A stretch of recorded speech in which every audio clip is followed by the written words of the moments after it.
Hai semua, Assalamualaikum warahmatullahi wabarakatuh. Terima kasih udah mampir di channel YouTube aku. Jadi aku buat video ini untuk penuhi tugas mata kuliah Filsafat Ekonomi Islam. Jadi sebelumnya aku akan perkenalkan diri.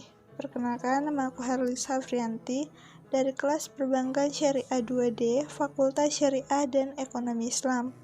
Jadi dalam video ini aku akan membahas materi tentang strategi pembangunan ekonomi perspektif Islam. Jadi langsung aja kita akan ke materi. Nah, dalam materi kali ini aku akan membahas tentang 5 pembahasan. Yang pertama, membangun kualitas pribadi manusia. Yang kedua, stabilitas keamanan dan pembangunan ekonomi. Yang ketiga, keadilan, pemerataan, dan pertumbuhan. Yang keempat, pengendalian konsumsi dan prinsip hidup sederhana. Kemudian terakhir yaitu adalah tujuan ekonomi Islam. Oke, jadi yang pertama yaitu membangun kualitas pribadi manusia. Nah, sebagai akibat dari kemajuan ilmu pengetahuan dan teknologi, maka keadaan masyarakat ke depan akan ditandai oleh beberapa hal, yaitu diantaranya adalah persaingan akan semakin tajam, perubahan akan semakin cepat, masyarakat semakin majemuk, dan sumber alam akan pastinya semakin langka. Nah, untuk menghadapi kenyataan itu, kita harus bisa menyesuaikan diri dengan perubahan tersebut. Maka kita harus membekali diri dengan kekuatan yang tangguh. Kita harus bisa membangun kualitas pribadi diri kita untuk menghadapi nanti ke depannya. Nah, di sini Islam memberikan tawaran berupa konsep menghadapi berbagai persoalan kehidupan, baik secara pribadi maupun kehidupan kolektif. Namun, sayangnya, ajaran yang dibawa oleh Nabi Muhammad yang telah terdokumentasikan dalam Al-Quran dan hadis Nabi hanya dipandang sebagai ajaran untuk membangun kehidupan rohani. Islam hanya dipahami sebagai pedoman untuk beribadah dalam pengertian sempit, yaitu menjalankan kegiatan ritual.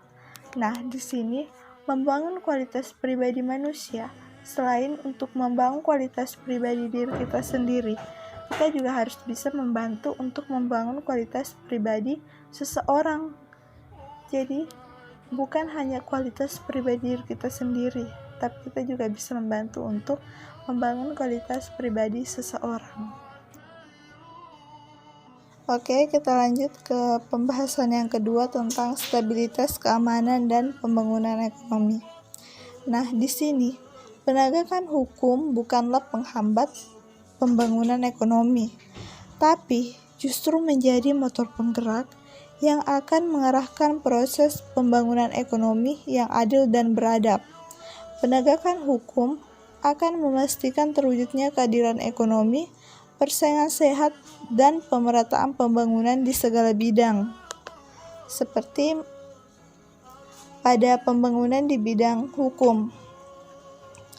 Nah, pembangunan di bidang hukum dalam era reformasi ialah upaya untuk mewujudkan supremasi hukum dengan melakukan berbagai perubahan, baik substansi hukum, struktur hukum, maupun kultur hukum.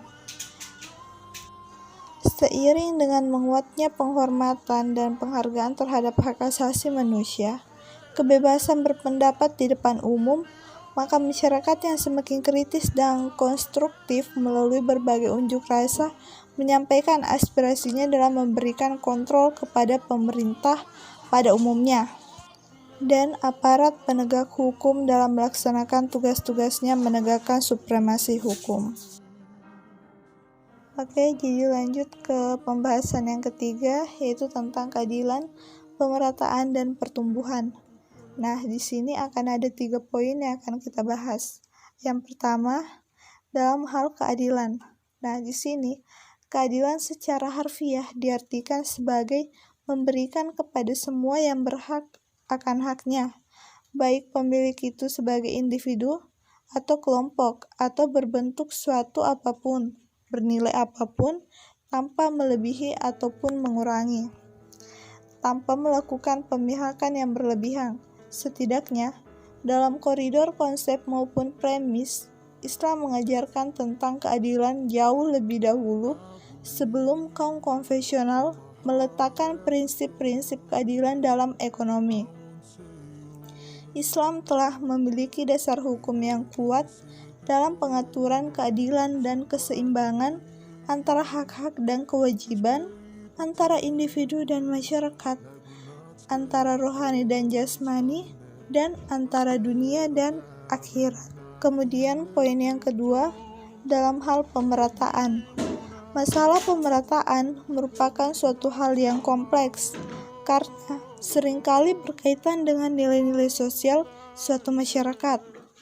Sebagian masyarakat memandang pemerataan sebagai suatu tujuan yang bernilai karena adanya implikasi moral dan hubungan yang erat dengan unsur kelayakan keadilan sosial.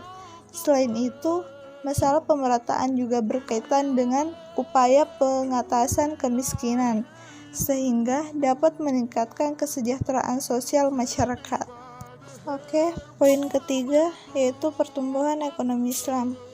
Paradigma sebagai ruang lingkup berpikir dan aktivitas menjadi variabel yang cukup signifikan dalam membedakan paradigma pembangunan ekonomi Islam. Perbedaan cara pandanglah yang memunculkan kesimpulan yang berbeda tentang paradigma pembangunan ekonomi.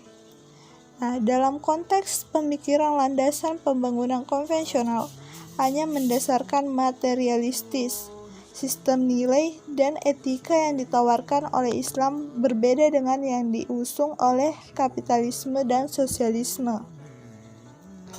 Aspek spiritual menjadi dasar utama yang membedakannya. Adapun sistem ekonomi Islam berangkat dari way of life, kesadaran tentang etika. Sebuah etikal ekonomi seorang muslim dalam berekonomi. Sedangkan sistem ekonomi lain, baik kapitalisme maupun sosialisme, berangkat dari kepentingan. Pertumbuhan ekonomi dalam Islam bukan hanya dalam persoalan ekonomi semata, melainkan aktivitas manusia yang ditunjukkan untuk pertumbuhan dan kemajuan sisi materi dan spiritual manusia. Oke, untuk pembahasan keempat, pengendalian konsumsi dan prinsip hidup sederhana. Nah, apabila pemerintah mendorong investasi dengan pinjaman, maka pemerintah wajib membayar utang beserta dengan bunga pinjamannya. Ini berarti pengeluaran pemerintah akan terus meningkat. Apabila keadaan seperti ini terus berlanjut dan tidak ditemukan penyelesaiannya, maka akan terjadi apa yang disebut lingkaran setan yang tidak berujung pangkal. Oleh karena itu, Islam sejak lama menawarkan gaya hidup yang aman, yang mana telah lahir jauh sebelum teori-teori yang dibuat manusia hadir. Dalam teori ekonomi konvensional, penggunaan pendapatan dilukiskan secara matematis. Dengan demikian, konsumsi tergantung pada pendapatan. Semakin besar pendapatan sekarang, akan semakin besar juga konsumsinya, dan semakin tinggi tingkat kesejahteraannya. Teori ekonomi secara umum mengakui keberadaan teori ini, menjadi legitimasi masyarakat bahwa tolak ukur kesejahteraan adalah tingkat pendapatan. Jadi, konsumsi mempengaruhi sikap individualis. Masyarakat akan berpikir bahwa tanpa penambahan pendapatan, konsumsi tidak akan meningkat. Oleh karena itu, setiap individu akan selalu berusaha dengan berbagai cara untuk meningkatkan pendapatannya.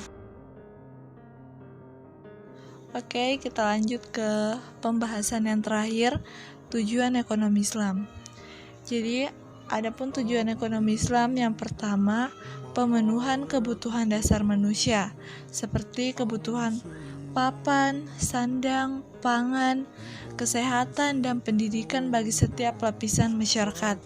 Kemudian, memastikan kesamaan kesempatan bagi semua orang, mencegah terjadi pemusatan kekayaan dan meminimalkan ketimbangan dana distribusi, pendapatan, dan kekayaan di masyarakat.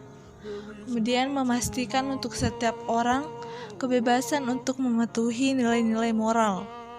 Terus yang terakhir, memastikan stabilitas dan juga pertumbuhan ekonomi.